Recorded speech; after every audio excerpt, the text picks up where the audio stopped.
حضرت علی سے کسی نے پوچھا، یا علی، آپ کی زندگی میں کوئی ایسی حسرت جو رہ گئی ہو؟ تب حضرت علی نے فرمایا، 2 حسرتیں رہ گئیں، ایک جتنا مجھے علم تھا اتنا کسی نے پوچھا نہیں، اور دوسرا جتنا میں سخی تھا اتنا کسی نے مانگا نہیں۔ آپ نے فرمایا، زندگی کے 3 سنہری اصول ہمیشہ یاد رکھو۔ ایک یہ، اس سے ضرور معافی مانگو جسے تم چاہتے ہو۔ دوسرا، اسے مت چھوڑو جو تمہیں چاہتا ہے۔ تیسرا یہ، اس سے کچھ نہ چھپاؤ جس پر تم اعتبار کرتے ہو۔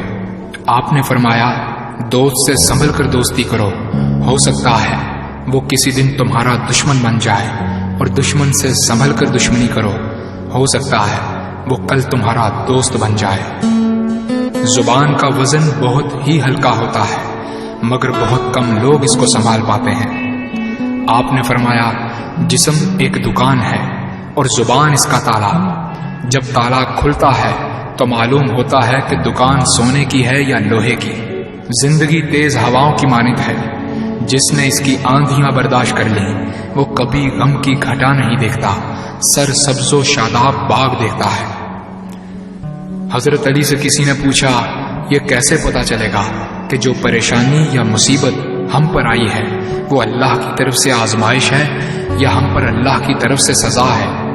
آپ نے جواب دیا، جو مصیبت تجھے اللہ کی طرف لے جائے وہ آزمائش ہے، اور جو مصیبت تجھے اللہ سے دور کر دے وہ سزا ہے۔ حضرت علی کے پاس ایک یہودی آیا اور کہا، میں نے سنا ہے کہ آپ مسلمان جب عبادت کرتے ہو تو وسوسے اور خیالات آتے ہیں، جبکہ ہم عبادت کرتے ہیں تو ہمیں نہیں آتے۔ حضرت علی نے جواب میں فرمایا، اگر ایک گھر فقیر کا ہو اور ایک گھر امیر کا تو چور کہاں جائے گا؟ یہودی نے کہا، امیر کے گھر میں۔ حضرت علی نے فرمایا، تبھی تو شیطان ان کو ستاتا ہے جن کے دل میں اللہ ہو۔ جن کے دل میں اللہ کی محبت نہیں ہوتی وہاں شیطان کا کیا کام؟ آپ نے فرمایا، جب تمہاری جان کو خطرہ ہو تو صدقہ دے کر جان بچاؤ، اور جب تمہارے دین کو خطرہ ہو تو جان دے کر دین بچاؤ۔ آپ نے فرمایا، یہ زندگی 2 دن کی ہے، ایک تمہارے حق میں اور دوسرا تمہارے مخالف۔ جس دن تمہارے حق میں ہو اس دن غرور مت کرنا، اور جس دن تمہارے مخالف ہو اس دن صبر کرنا۔ کسی کی مدد کرتے وقت اس کے چہرے کی طرف مت دیکھو، ہو سکتا ہے اس کی شرمندہ آنکھیں تمہارے دل میں غرور کا بیج بو دیں۔ 3 چیزیں ایمان کو تباہ کر دیتی ہیں، امیروں کی محفل، عورتوں کی صحبت اور جاہلوں سے بحث۔ حضرت علی نے فرمایا، جانور میں خواہش اور فرشتے میں عقل ہوتی ہے، مگر انسان میں اللہ پاک نے دونوں رکھی ہیں۔ اگر وہ عقل دبا لے تو جانور، اگر خواہش کو دبا لے تو فرشتے کی مانند ہو جاتا ہے۔ آپ نے فرمایا، اپنے جسم کو ضرورت سے زیادہ مت سنوارو، اسے تو مٹی میں مل جانا ہے۔ سنوارنا ہے تو اپنی روح کو سنوارو، کیونکہ اسے رب کے پاس لوٹ کر جانا ہے۔ مومن کی مثال ترازو کے پلڑے جیسی ہے، جس قدر اس کے ایمان میں اضافہ ہوتا ہے اتنی ہی اس کی آزمائش بڑھتی ہے۔ آپ نے فرمایا، اچھے لوگوں کی ایک خوبی یہ بھی ہوتی ہے کہ انہیں یاد رکھنا نہیں پڑتا، وہ یاد ہی رہتے ہیں۔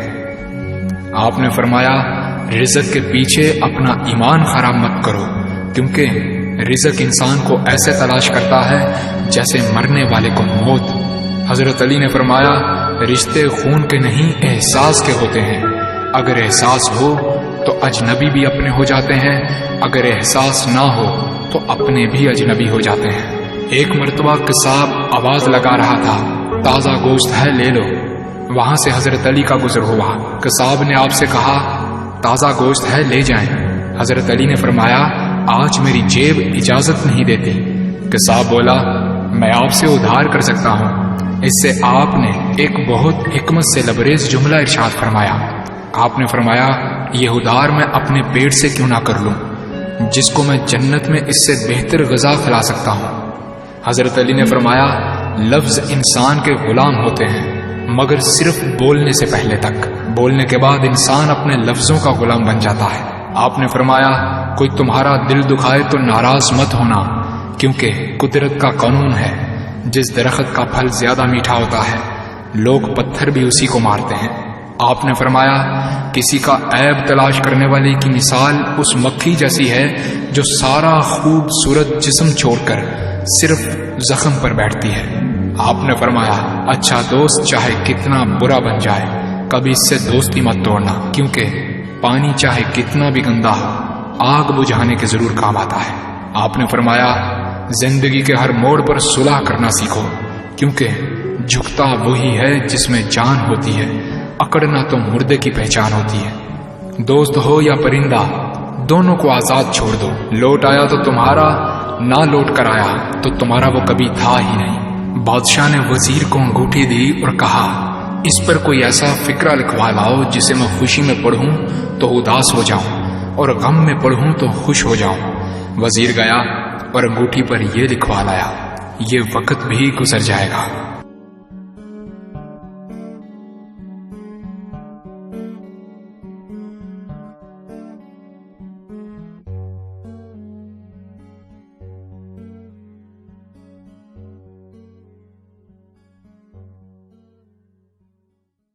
حضرت علی سے کسی نے پوچھا یا علی آپ کی زندگی میں کوئی ایسی حسرت جو رہ گئی ہو؟ تب حضرت علی نے